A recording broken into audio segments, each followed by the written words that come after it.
Good afternoon, and thank you for joining us for our daily briefing in the fight against COVID-19. I'm joined today by Dr. Jenny Harries, the Deputy Chief Medical Officer, and Professor Stephen Powis, the Medical Director of NHS England. I'd like first to update you all on the facts about the spread of COVID-19 and the steps that we are then taking in the battle against this virus. 143,186 people have now been tested for the virus. Of those, 25,150 have tested positive. And sadly, yesterday we recorded the highest single increase in the number of deaths as a result of COVID-19. 381 people died, meaning that of those hospitalised in the UK, the number who have passed away now totals 1,789. Every death is the loss of a loved one, and our thoughts and prayers are with those who are grieving. Overall, 10,767 people in England have been admitted to hospital with COVID-19 symptoms. The largest number of those is in London, with 3,915 people in hospital care, while in the Midlands, the number of those hospitalised is now 1,918 and accelerating upwards. These numbers reinforce the vital importance of following the government's social distancing guidelines. The more we restrict contact, the more we slow the spread of the infection, the more that we can help the NHS build the capacity needed to care for those most in need. And that capacity is increasing. More NHS staff are returning to the front line, and more testing is taking place to help those self-isolating come back and to protect those working so hard in our hospitals and in social care. But while the rate of testing is increasing, we must go further, faster. A critical constraint on the ability to rapidly increase testing capacity is the availability of the chemical reagents which are necessary in the testing. The Prime Minister and the Health Secretary are working with companies worldwide to ensure that we get the material we need to increase tests of all kinds. And as well as increasing the number of staff on the front line and the tests which protect them, we must also increase the capacity to provide oxygen to those worst affected by the disease. We have just over 8,000 ventilators deployed in NHS hospitals now. This number has increased since the epidemic began, thanks to the hard work of NHS professionals. But we need more. That's why we are buying more ventilators from abroad, including from EU nations. And it's also why we're developing new sources of supply at home. Before the epidemic struck, we had very little domestic manufacture of ventilators.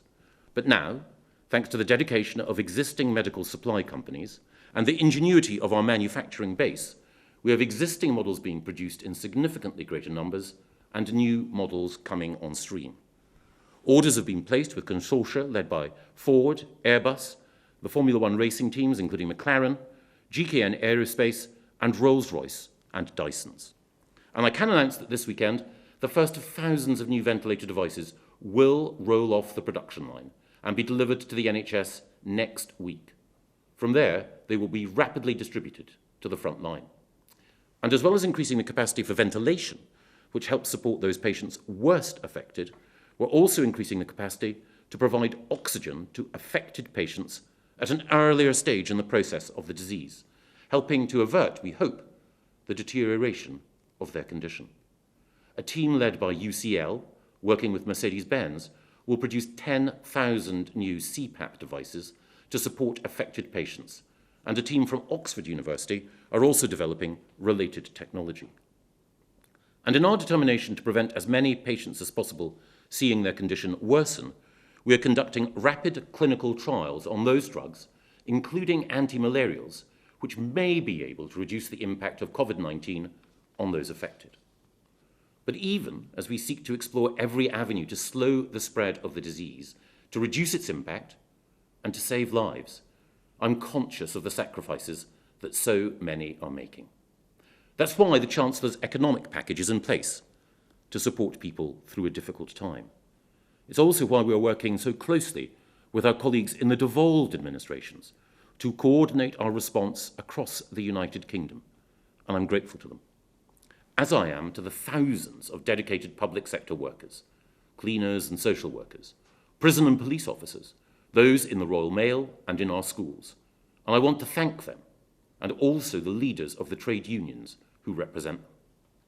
In this united national effort, we're also delivering food and prescription drugs to up to 1.5 million of the most vulnerable who are self-isolating for 3 months. And we will do more to help, working with the 750,000 people who volunteered to help at this time. Many are already heavily involved in local community support schemes. And we want to work with them to ensure that we support not just the 1.5 million most vulnerable to the disease, but all those who need our help through this crisis. Those without social support, those in tough economic circumstances, those who need the visible hand of friendship at a challenging time. That's why my Cabinet colleague George Eustace and the Food and Farming Minister Victoria Prentice will be leading work with food suppliers, retailers, local authorities and voluntary groups to support our neighbours in need. I also want to thank the men and women of the military who've stepped up their work as part of the ongoing response to coronavirus. 3 RAF Puma helicopters are now stationed at Kinloss Barracks in Murray. These Pumas are working closely with a Chinook and a Wildcat helicopter based at RAF Leeming in North Yorkshire to meet requests for assistance from NHS boards and trusts across Scotland and Northern England. A second helicopter facility covers the Midlands and Southern England, working out of the Aviation Task Force headquarters at RAF Benson in Oxfordshire. Chinook and Wildcat helicopters, normally based at RAF Odium and RNAS Yeovilton, respectively, support the southern areas. And these helicopter facilities have been set up to support medical transport across Scotland and the rest of the United Kingdom. The task force is also available for general support, such as moving equipment and personnel to where they are needed across the United Kingdom. And the Kinloss-based support follows the use of an RAF A400M transport aircraft working with the Scottish Ambulance Service to evacuate a critically ill patient from the Shetland Islands to Aberdeen to receive intensive care treatment. I'm deeply grateful for everyone in the armed forces and in the public sector who are doing so much to help us in the fight against coronavirus. And of course, all of us can continue to play our part in supporting them and the health service by staying at home, supporting the NHS, and saving lives. Now, I want to ask Stephen to run through the latest data from our Cabinet Office coronavirus fact file. Stephen. Thank you. So our incredible staff in the NHS are working round the clock, pulling out all the stops to prepare for the expected surge in patients with COVID-19. I saw that myself at the NHS Nightingale Hospital in East London this morning and was completely bowled over by the work that is being done there, from a standing start a week ago to a new hospital that will be ready to take patients later this week. But as we have repeatedly said, and as you have just heard, NHS staff cannot do this on their own. Yes, we can increase capacity, but we also need everybody in the country, every one of you, to help by reducing the transmission of the virus, because it is by doing that that we will reduce the number of deaths and we will take the pressure off our hospitals and our health system. And the charts that I'm about to show you will show you why that is so important. So, all the interventions, all the instructions that the government have given, based on the best possible scientific advice, and similar to the approach being taken in many countries around the world, are designed to reduce social contact. In other words, to reduce the chance that the virus is passed from one person to another. And by doing that, the spread of the virus reduces and the number of infections reduces. I'm pleased to say that the great British public are paying attention to that message, and we see in many ways that amount of social contact is now reducing. So this first chart shows you an example of that, transport. And as you can see, the number of people using our transplant services has reduced dramatically over the last few weeks. So for example, you can see in the light blue line that transport in London on the tube has decreased dramatically, which demonstrates that people are paying attention and understand the message we are giving. And there are many other examples that show that that contact is being reduced. As the next chart shows, that plays into an impact on the number of infections. So the less social contact, the less the chance is that the virus can move from one person to another. And that will, over time, reduce the number of infections that we are seeing, the number of people testing positive. And you can see here that we have had a rise in the number of new UK cases, but recently there is a little bit of a plateau. Now, I think it's really important not to read too much into this, because it's early days, we're not out of the woods, we're very much in the woods, and it's really important that we keep complying with those instructions. But as you can see, the number of infections is not rising as rapidly as it was. So green shoots, but only green shoots, and we must not be complacent and we must not take our foot off the pedal. Now, if infections fall, as the next chart shows, that will also translate into fewer hospital admissions. Hospital admissions typically occur a week or two after an infection. And remember, for the vast majority of people, COVID-19 is a mild flu-like illness, a heavy cold. But for a small percentage of people, hospitalization is required. Now, you can see here that the rate of hospitalization has been increasing, and we would expect that at this stage in the epidemic. But if those infections start to drop, then in the next few weeks, our hope is that the number of hospitalizations will also start to reduce.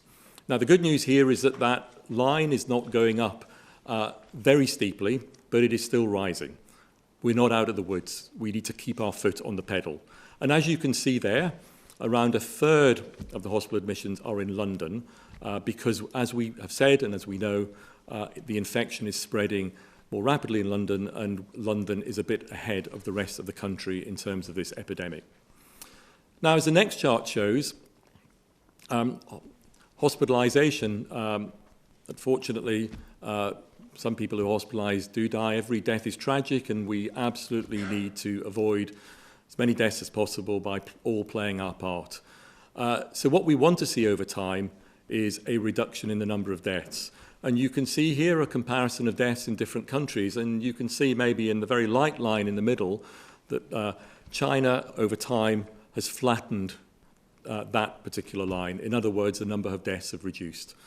And so if we reduce the number of infections, we will reduce the number of hospitalizations, and we will reduce the number of deaths.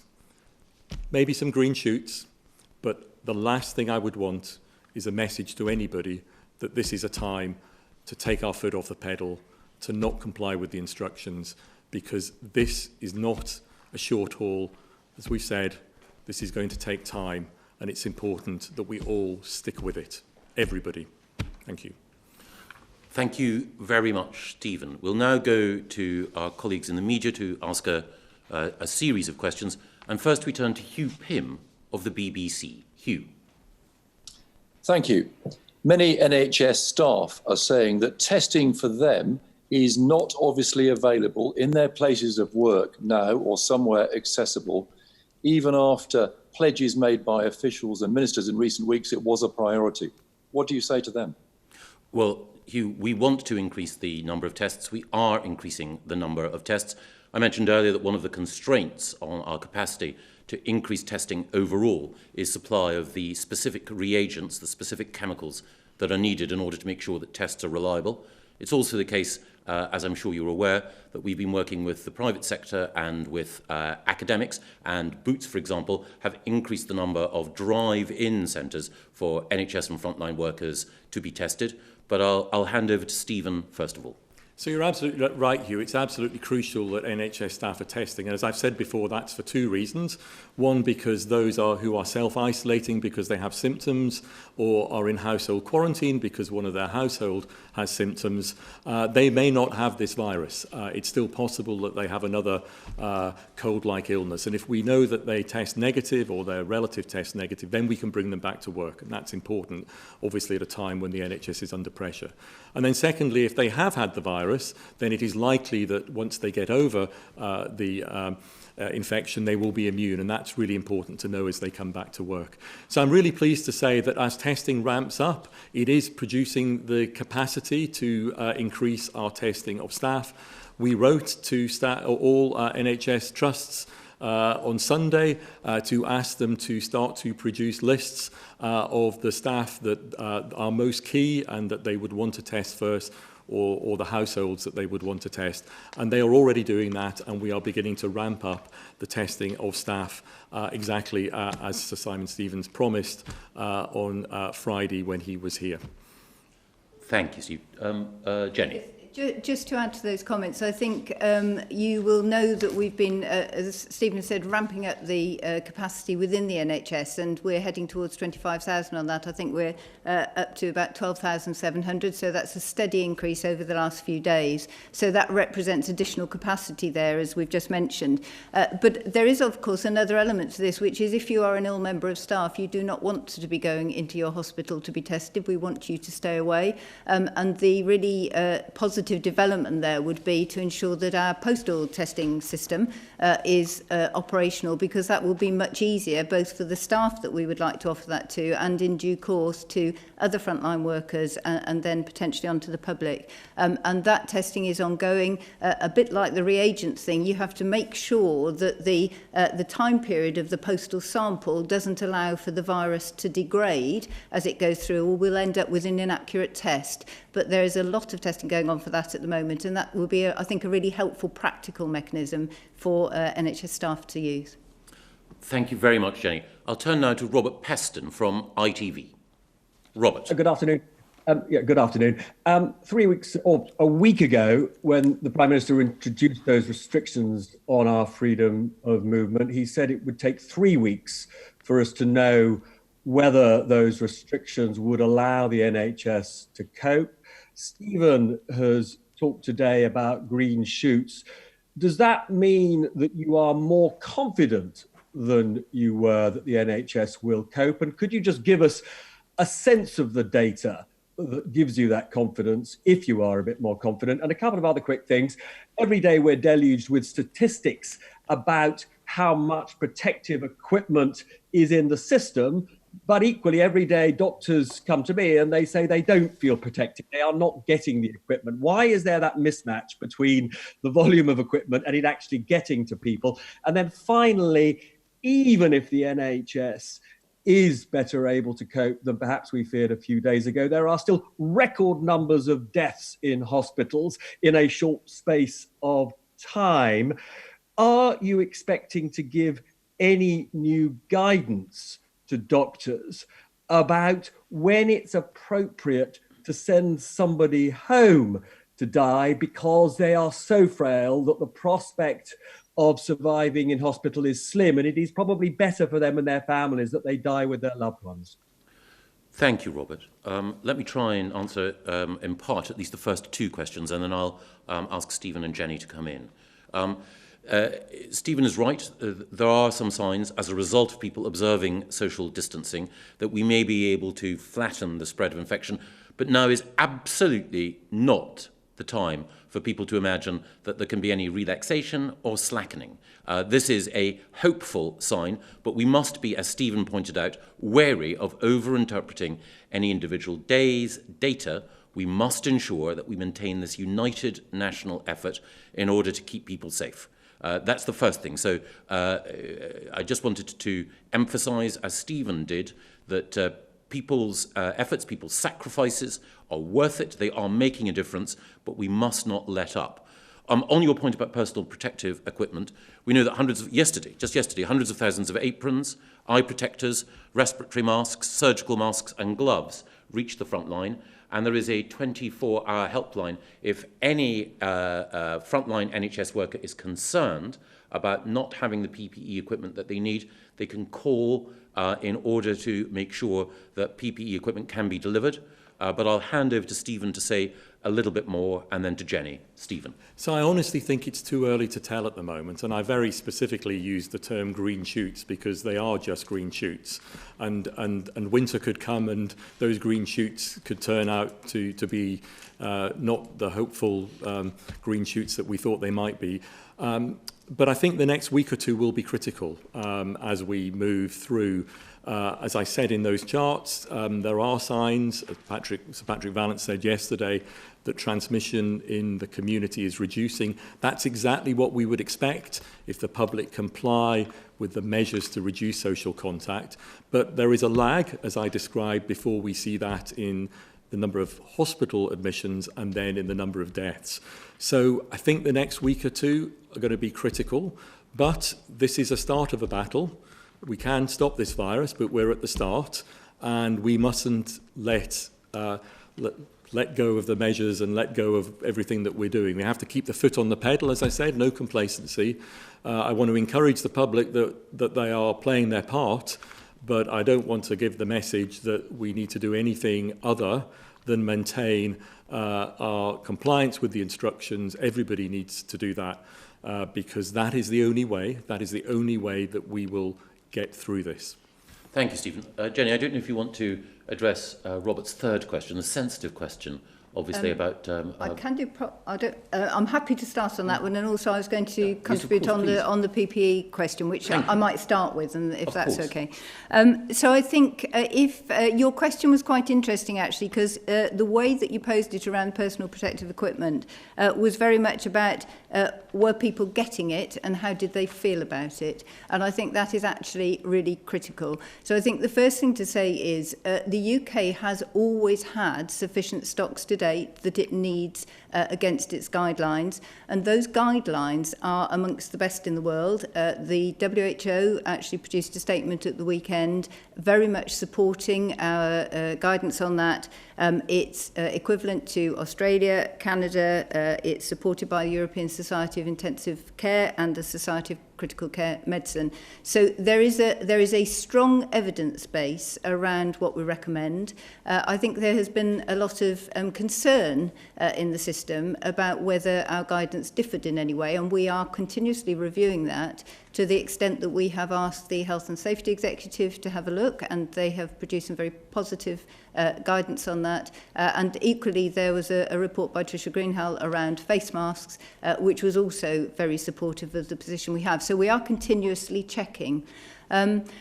I think one of the issues and I have to admit, I stood here, I think, about 10 days ago and said, very probably optimistically now in the past, we've solved the PPE position. So my apologies, because 48 hours later, I think, our distribution issue had popped back in again. And so the distribution element has been a little bit tricky at times, and we have now taken a whole strand of the logistics, including with the Army support actually, out so that we are developing a UK position on that stock and distribution flow. And the underlying critical point about this is that the PPE should go to match where the critical clinical risk is. So that doesn't matter whether you are a consultant in an A&E department or a domiciliary care worker looking after a resident at home.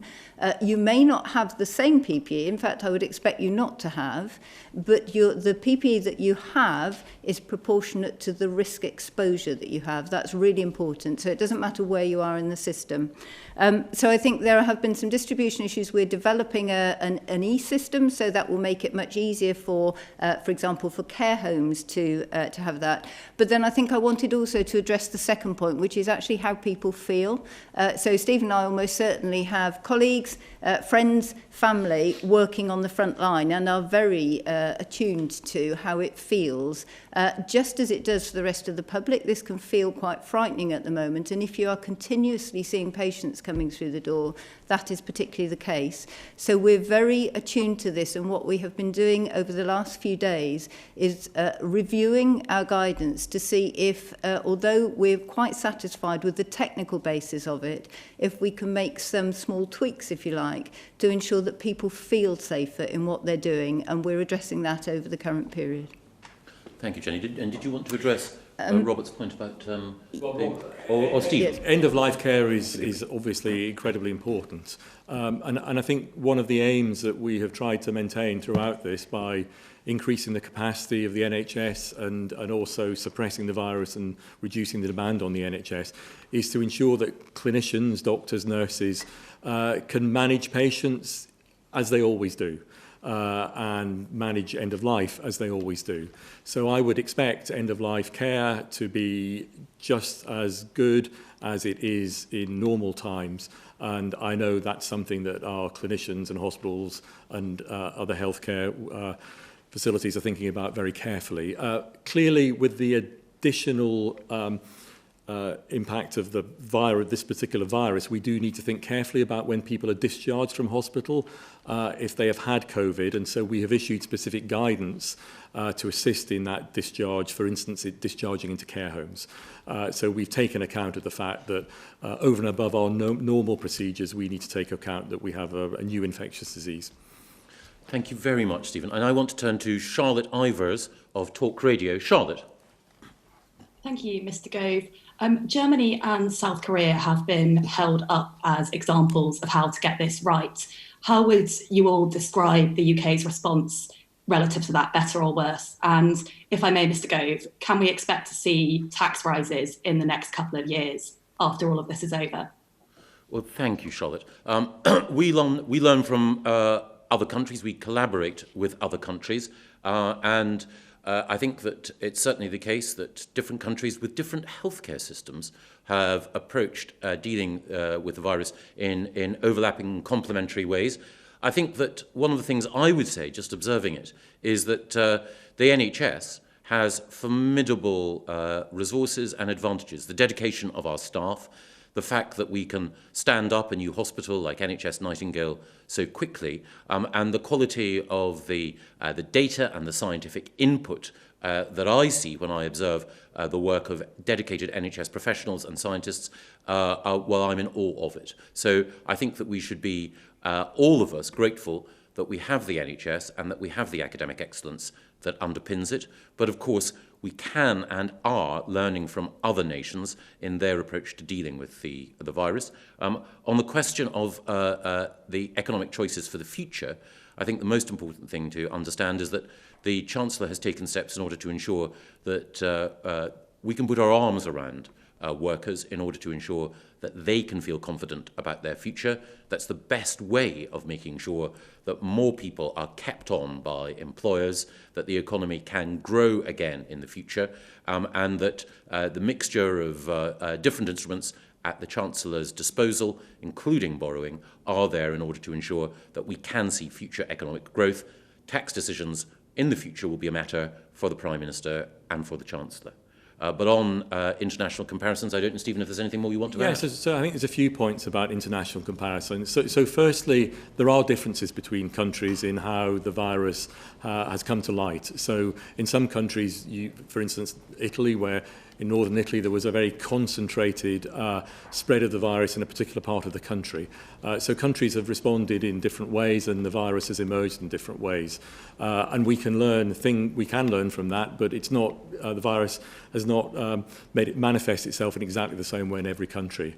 Second point, as Michael said, is that different countries have different health systems, and in fact one of the great strengths of the NHS means that we are in a position to coordinate care very well.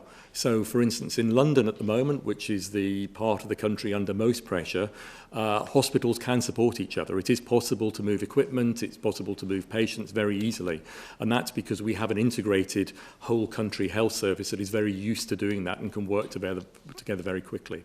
But the final point I'd like to make is you do see differences in approaches between countries, but the fundamental science underneath this and the fundamental objective of all the approaches is to reduce the transmission rate.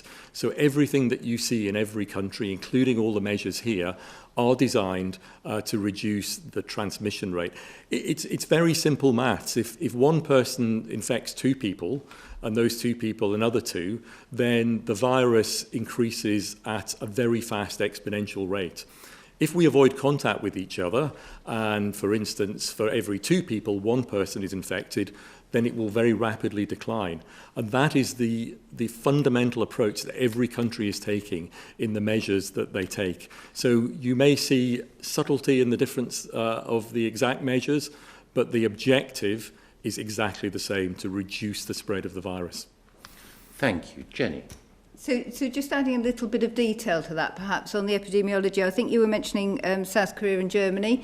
So South Korea was a very particular example in a way, in the sense that it had a very significant outbreak in 2 locations. And in fact, the way that it deals with that has been the same that we would deal, for example, with an outbreak in a care home. We are still very much contact tracing in detail those outbreaks to contain them. It was a very unusual event. I think they have had 162 deaths for 9,786 cases, and that's probably not too dissimilar a balance to the UK figures actually at the moment, but I'll come back to that.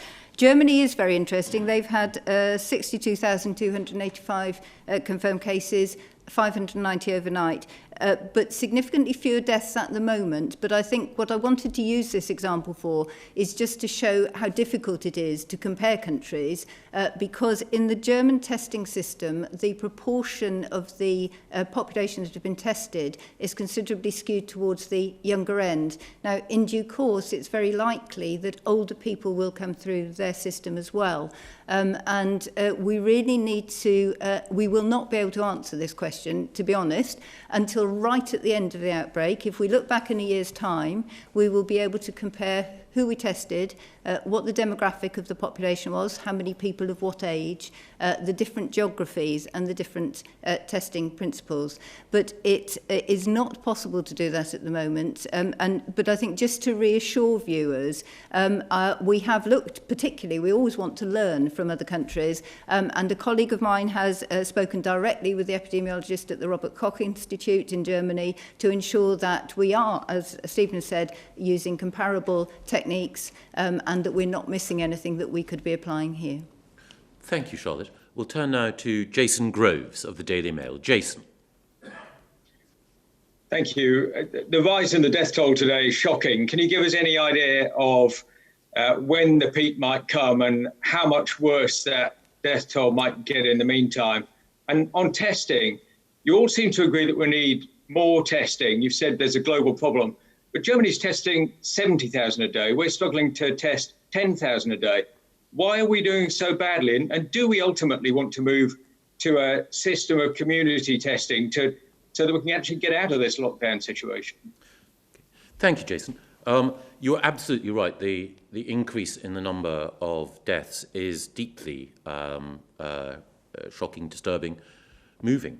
And that's one of the reasons why, as Stephen pointed out earlier, it's so important that people maintain the social distancing measures in order to improve and increase the resilience of the NHS and to slow the spread of the disease.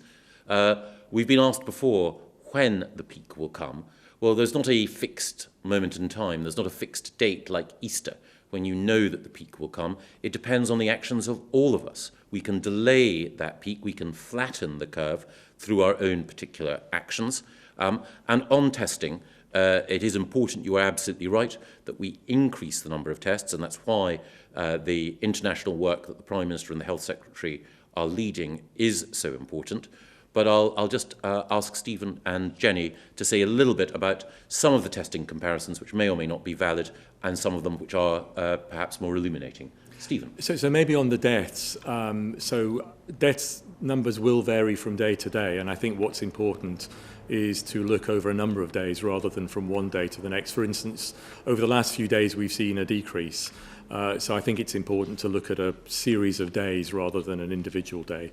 But as I said earlier, the sequence of progress that we will make here is that we will likely see a reduction in the number of infections first, followed by a reduction in the number of hospitalizations, probably a week or two later, and then finally a reduction in the number of deaths, because that clearly is a sequence: infection, hospitalization, and then, unfortunately, for some, death. So I expect that we will still see, unfortunately, a rise in deaths, because that is the measure that, unfortunately, we will turn around last. So, as I said earlier, on the infections and on the rate of transmission, green shoots, but those green shoots will take a while, if they persist, to translate into reduction in hospital admissions and deaths. And I think maybe Jenny can take the testing question. So I think the important thing is we want to be testing where it is useful. Otherwise it's a wasted effort, and we definitely want to be doing more testing. But you mentioned community testing. We have excellent community testing in this country. That's how we manage normal outbreaks, and we're very successful and internationally renowned for that. And we have applied community testing very robustly and containment during the containment phase. And I know this can be quite difficult for people to understand when you say you're switching to a different mechanism. It's not that we are not testing. What we're doing is focusing on using testing for clinical care as a priority, which I think people understand completely.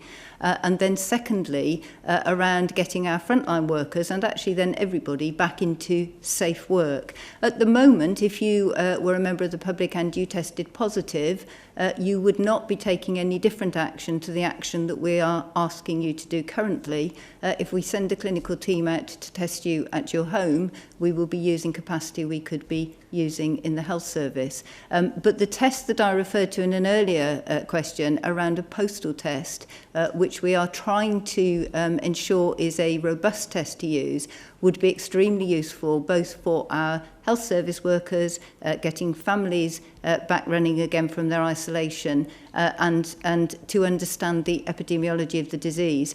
But I think we also need to be back on this, it's the have you got it and have you had it test, because the have you had it test is actually the secret to your answer about the lockdown element.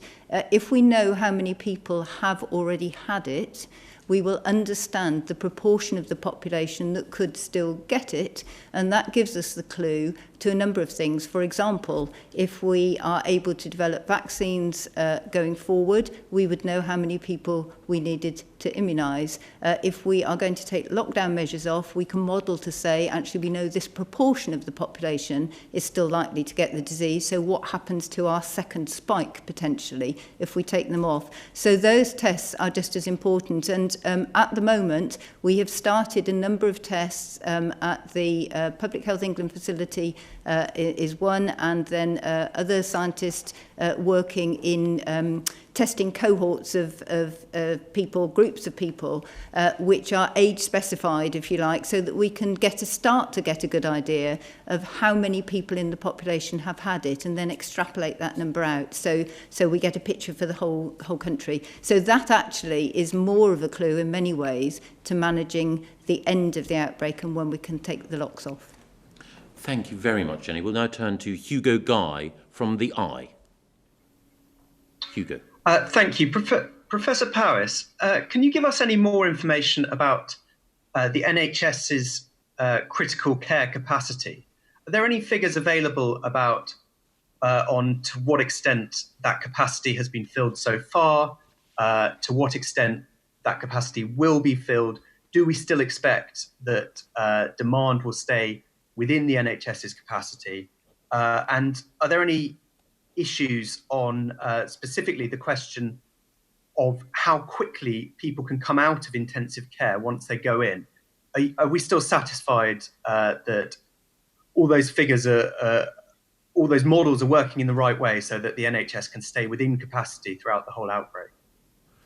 Thank you, Hugo. Stephen. Yes, so as I said earlier, our plan is to increase capacity, and in particular to increase capacity of beds that can be used for patients, for individuals who need to be ventilated. So that is put on a ventilator machine to support their breathing.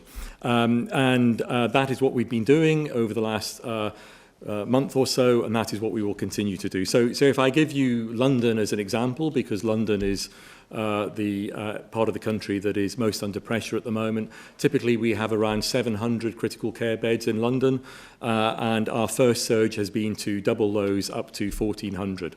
So we are increasing every day. We are well above 1,000 now. We haven't reached that surge capacity within the hospitals of 1,400.